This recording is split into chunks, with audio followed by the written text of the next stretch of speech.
మీకు రిజ్ అంటే ఏంటో తెలుసా? పోనీ క్యాప్ అంటే ఇది మనం వేసుకునే క్యాప్ కాదు, ఇది డిఫరెంట్. పోనీ స్కిబిడి అంటే ఏంటో తెలుసా?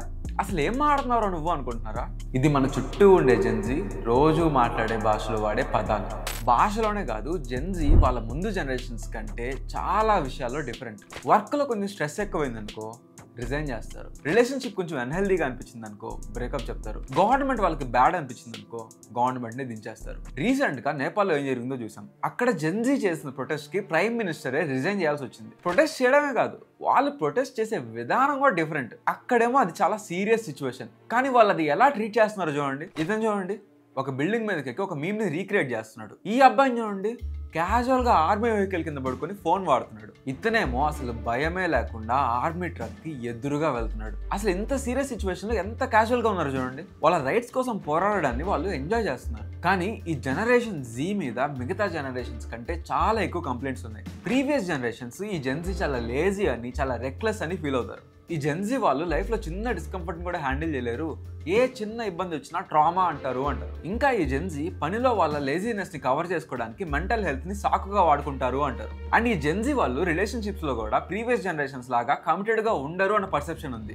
సిచ్యువేషన్షిప్, బెంచింగ్, ఇంకా చాలా రకాల వర్డ్స్ ఫస్ట్ టైం మనం వింటున్నాం. కానీ ఎప్పుడైనా మీరు జెన్జీ వైపు నుంచి ఆలోచించారా? ఒక్కసారి వాళ్ళ వైపు నుంచి ఆలోచిస్తే వాళ్ళు కరెక్ట్ ఏమో అనిపిస్తుంది. అసలు వాళ్ళు ఎందుకు ఇలా ఆలోచిస్తున్నారు? మనకంటే వాళ్ళు ఎలా డిఫరెంట్గా ఉన్నారు? వాళ్ళు చేసేది కరెక్టా రాంగా? అండ్ మోస్ట్ ఇంపార్టెంట్లీ జెన్జీని ఎలా అర్థం చేసుకోవాలి ఈ వీడియోలో తెలుసుకుందాం. ఈ వీడియో చివరి వరకు చూడండి, ఎందుకంటే కొన్ని సంవత్సరాల్లో ఈ వరల్డ్ అంతా జెన్జీతో నిండిపోతుంది.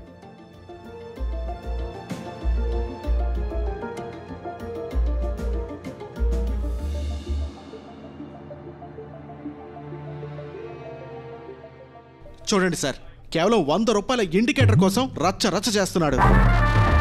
కేవలం 100 రూపాయలు. ఆ 100 రూపాయలతో తను జార్ యాప్లో 24 క్యారెట్ గోల్డ్లో సేవ్ చేసుకోవచ్చు.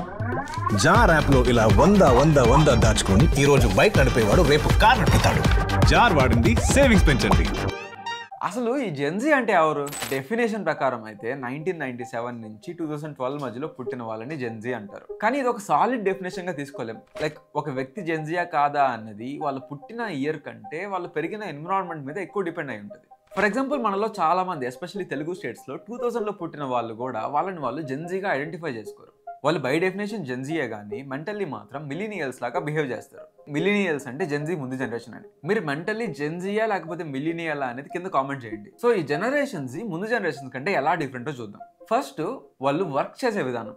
రైట్ నౌ వరల్డ్ పాపులేషన్లో 30% జెన్జీ ఉన్నారు. అండ్ వర్క్ ఫోర్స్లో 27% జెన్జీ ఉన్నారు. వీళ్ళు వర్క్ చేసే విధానం వీళ్ళ ముందు జనరేషన్స్ కంటే చాలా డిఫరెంట్గా ఉంటుంది. వీళ్ళు పెరుగుతున్నప్పుడు వర్క్ ఫోర్స్లోకి రాకముందే రెసిషన్ వల్ల, కోవిడ్ వల్ల చాలా లే ఆఫ్స్ అవ్వడం చూశారు. అండ్ ఇప్పటికి కూడా చూస్తూనే ఉన్నారు. సో వాళ్ళు ఒక ఎకనామిక్ అన్సర్టనిటీలో పెరిగారు. ముందు జనరేషన్ అనుకునే వాళ్ళు మన పని మనం కరెక్ట్గా చేస్తే మనకు కావాల్సిన హైక్స్ అన్ని కరెక్ట్గా వచ్చి కంపెనీ మనల్ని జాగ్రత్తగా చూసుకుంటుంది అని. ఈ జెన్జీ పెరిగిన విధానం వల్ల ఈ పర్సెప్షన్ ని జెన్జీ నమ్మట్లేదు. 2025లో చేసిన ఒక సర్వేలో 58% జెన్జీ ఏమన్నారో తెలుసా?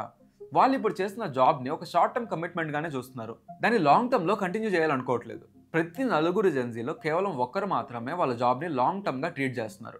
సింపుల్ గా చెప్పాలంటే, ఒక కంపెనీ మనల్ని రీప్లేసబుల్ గా చూస్తుంది అంటే వాళ్ళ కోసం మన మెంటల్ హెల్త్ ని, పర్సనల్ గ్రోత్ ని ఎందుకు సాక్రిఫైస్ చేయాలి అంటారు. అండ్ వీళ్ళు 9 to 5 ఆఫీస్కి వచ్చి వర్క్ చేయడాన్ని పెద్ద నమ్మరు. ఇంటి నుంచే నేను ఒక వర్క్ ని కంప్లీట్ చేయగలిగినప్పుడు నేను అసలు ఎందుకు ఆఫీస్కి రావాలి అని క్వశ్చన్ చేస్తారు. అండ్ వీళ్ళు పని గంటల కంటే మేము ఇచ్చిన అవుట్పుట్ మీద మమ్మల్ని జడ్జ్ చేయండి అని కోరుకుంటారు. లేదు, మా కంపెనీ విధానాలు ఇలానే నువ్వు పాటించాలి అంటే సింపుల్ గా నాకు సూట్ అవ్వట్లేదు అని చెప్పి రిజైన్ పెట్టేస్తారు. అండ్ కొన్ని ఎక్స్ట్రీమ్ కేసెస్ లో అయితే ఈ జెన్జీ ఎంప్లాయీస్ వాళ్ళ బాసెస్ కి రిప్లేస్ చేయడం ఆపేస్తారు. ఇలాంటి కేసెస్ లో ఆల్మోస్ట్ 30% జెన్జీ ఎలాంటి నోటీస్ లేకుండానే వాళ్ళ జాబ్ ని క్విట్ చేస్తారు. దీని వల్ల చాలా మంది హైరింగ్ మేనేజర్స్ జెన్జీని హైర్ చేసుకోవడానికి ఇష్టపడరు. సో వాళ్ళు ఎప్పుడైనా వాళ్ళ కంపెనీలో ఎక్కువ రోజులు ఉండే వాళ్ళని సెలెక్ట్ చేసుకోవాలని చూస్తారు.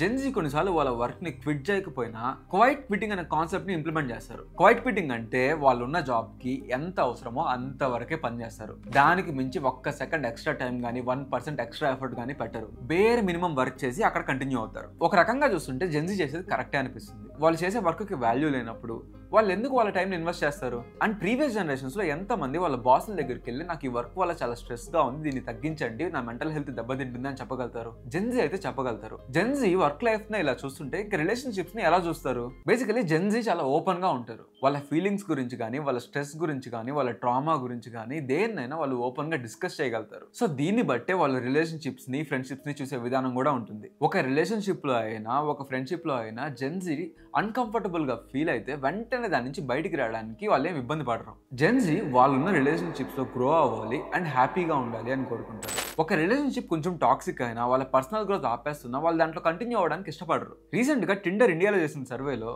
జెన్జీ మ్యారేజ్ కంటే వాళ్ళ సెల్ఫ్ ఎక్స్ప్లోరేషన్ అండ్ కెరీర్ మీద ఎక్కువ ఫోకస్ చేస్తున్నారు అని తెలిసింది. అండ్ ఈ జెన్జీ లైఫ్ని ఒక టెంప్లెట్ లాగా ఫాలో అవ్వట్లేదు. చదువుకోవాలి, జాబ్ తెచ్చుకోవాలి, పెళ్లి చేసుకోవాలి, పిల్లల్ని కనాలి అన్న కేజ్ నుంచి వాళ్ళు బయటకు వచ్చేసి వాళ్ళ లైఫ్ని ఫ్రీగా ఎక్స్ప్లోర్ చేయాలి అని కోరుకుంటున్నారు. సో దీనికోసం వాళ్ళు వర్క్ లైఫ్లో అయినా, పర్సనల్ లైఫ్లో అయినా డిఫరెంట్ చాయిసెస్ని ఎక్స్ప్లోర్ చేయడానికి ఇబ్బంది పడట్లేదు. అండ్ ఈ జెన్జీ ప్రీవియస్ జనరేషన్లా కాకుండా ఒక రిలేషన్షిప్ని ఎండ్ చేసిన వాళ్ళని కానీ, లేకపోతే డివోర్స్ తీసుకున్న వాళ్ళని కానీ తక్కువ చేసి చూడట్లేదు. వాళ్ళు లైఫ్లో ఒక కరేజియస్ డెసిషన్ తీసుకున్నారు అనే అనుకుంటున్నారు. సో వాళ్ళు వర్క్ లైఫ్ని, రిలేషన్షిప్ని ఇలా ట్రీట్ చేస్తుంటే జెన్జీ ఫినాన్షియల్ హ్యాబిట్స్ ఎలా ఉంటాయి? చాలా మంది జెన్జీ ఫినాన్షియల్గా రెక్లెస్గా ఉంటారు, ఇష్టం వచ్చినట్టు డబ్బును ఖర్చు పెడతారు అనుకుంటారు. కానీ కరెక్ట్గా చూస్తే ప్రతి ఎల్డర్ జనరేషన్ వాళ్ళ యంగర్ జనరేషన్ గురించి ఇలానే అనుకున్నారు.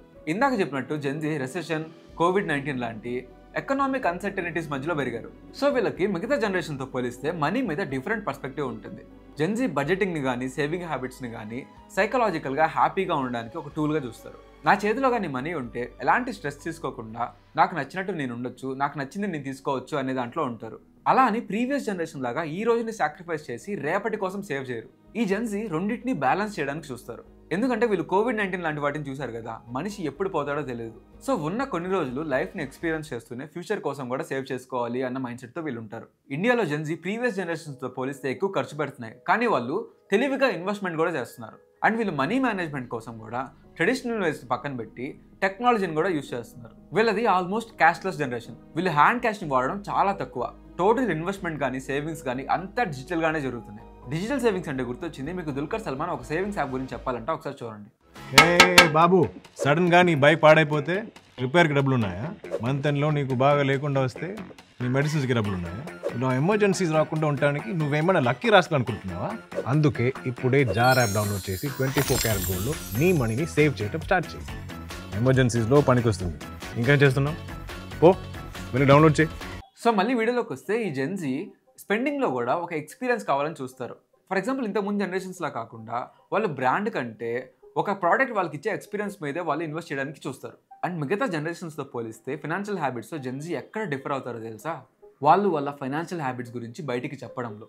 ఫర్ ఎగ్జాంపుల్ మనకి మంత్ ఎండ్లో టైట్గా ఉంది, అప్పుడే ఫ్రెండ్స్ పార్టీకి ప్లాన్ చేస్తారు. అప్పుడు మనం ఏం చేస్తాం? కొంచెం మొహమాట పడి సేవింగ్స్ నుంచి అమౌంట్ తీసి మరి ఆ పార్టీకి ఖర్చు పెట్టాల్సి వస్తుంది. అదే జెన్జీ అయితే అలా చేయరు. ఓపెన్గా వాళ్ళ బడ్జెట్ గురించి మాట్లాడతారు. నాకు బడ్జెట్ నుంచి వెళ్ళిపోతుంది, సేవింగ్స్ కష్టం అవుతుంది, నేను రాను అని ఓపెన్గా చెప్తారు. దీన్నే లౌడ్ బడ్జెటింగ్ అంటారు. ఈ లౌడ్ బడ్జెటింగ్ని జెన్జీ బాగా ఫాలో అవుతుంది.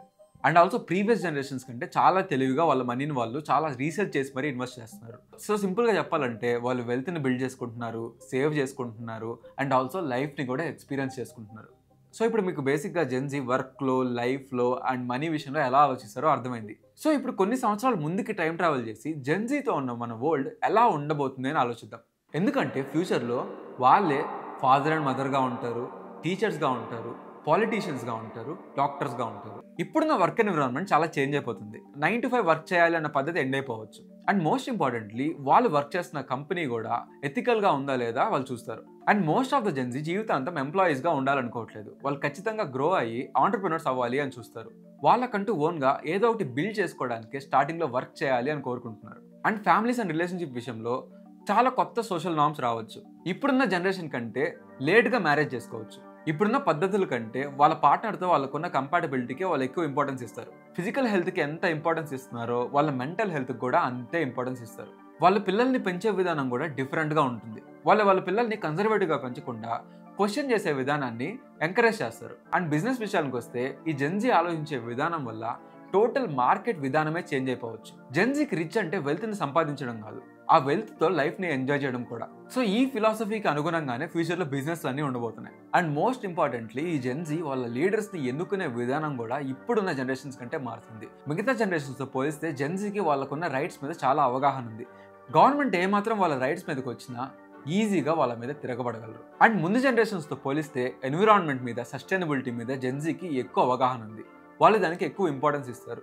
సో పొలిటికల్ ప్రామిసెస్లో కూడా ఈ క్లైమేట్ చేంజ్ అనేది, ఎన్విరాన్మెంట్ అనేది, సస్టైనబిలిటీ అనేది ఎక్కువ కనిపించవచ్చు. సో జెన్జీ ఉన్న వరల్డ్ ఇలా ఉండబోతుంది. ఇక్కడ మన గోల్ జెన్జీ మనకంటే చాలా డిఫరెంట్ అని చెప్పడం కాదు, వాళ్ళని అర్థం చేసుకోవడం. కోర్లోకి వెళ్ళి సింపుల్గా చూస్తే వాళ్ళు వాళ్ళ ప్రీవియస్ జనరేషన్స్లో కాకుండా లైఫ్లో ఎక్కువ స్ట్రెస్ తీసుకోవాలనుకోవట్లేదు. వాళ్ళు మెంటల్ హెల్త్ని, ఫిజికల్ హెల్త్ని, ఫ్రీడమ్ని, వర్క్ని అన్నిటినీ బ్యాలెన్స్ చేయాలి అనుకుంటున్నారు. బేసిక్గా ప్రీవియస్ జనరేషన్స్ కూడా ఒక 50 ఏళ్ళు వర్క్ చేసిన తర్వాత ప్రశాంతతనే కదా కోరుకుంటారు.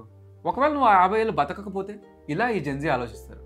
సో ప్రీవియస్ జనరేషన్స్కి జెన్జీకి మధ్య ఉన్న గ్యాప్ని తగ్గించాలంటే వాళ్ళని జడ్జ్ చేయడం ఆపేసి అర్థం చేసుకోవడం మొదలు పెట్టాలి. సో బేసిక్గా చెప్పాలంటే ప్రతి జనరేషన్కి వాళ్ళ తర్వాత జనరేషన్స్ అంటే పెద్ద పడదు. ఈవెన్ జెన్జీకి కూడా అది తప్పదు. ఫర్ ఎగ్జాంపుల్ ఎంటర్టైన్మెంట్ చూస్తే ముందు జనరేషన్ బయట వెళ్ళి ఆడుకునేవాళ్ళు, దాని తర్వాత నెక్స్ట్ జనరేషన్ బొమ్మలతో ఎక్కువ ఆడుకున్నారు. అది కూడా ఫేమస్ సూపర్ హీరో స్టార్స్తో, కార్లతో ఆడుకున్నారు. నెక్స్ట్ జనరేషన్ దేంతో ఆడుకుంటున్నారు తెలుసా? ఈ బొమ్మలతో. ఈ బొమ్మ పేరు టుంగ్ టుంగ్ టుంగ్ టుంగ్ సహోర్. ఈ బొమ్మ పేరు ట్రాలాలీలో ట్రాలాలా. ఈ బొమ్మ పేరు క్రొకాడీలో బొంబార్డినో. ఈ బొమ్మ పేరు బాలెరినో క్యాపిచినో. ఇది బ్రెయిన్ రాట్ కంటెంట్. వీటికి మీనింగ్ కూడా ఉండదు. సో మనలాగే జెన్జీ కూడా వాళ్ళ నెక్స్ట్ జనరేషన్స్తో ఇబ్బంది పడతారు. వాళ్ళు కూడా వాళ్ళ నెక్స్ట్ జనరేషన్ని వీళ్ళేంట్రా ఇలా ఉన్నారు అని అనుకుంటారు. సో బేసిక్గా ప్రతి జనరేషన్ని అర్థం చేసుకుంటూ వెళ్ళిపోవాలి. ఈ వీడియో మీకు నచ్చితే లైక్ చేయండి, షేర్ చేయండి. ఇలాంటి మరిన్ని వీడియోస్ కోసం మా జారా తెలుగు ఛానల్ని సబ్స్క్రైబ్ చేయండి. ఈ వీడియో మీద మీ ఒపీనియన్ని కింద కామెంట్ చేయండి. ఇక్కడ క్లిక్ చేసి ఈ ఇంట్రెస్టింగ్ వీడియోని కూడా చూడండి.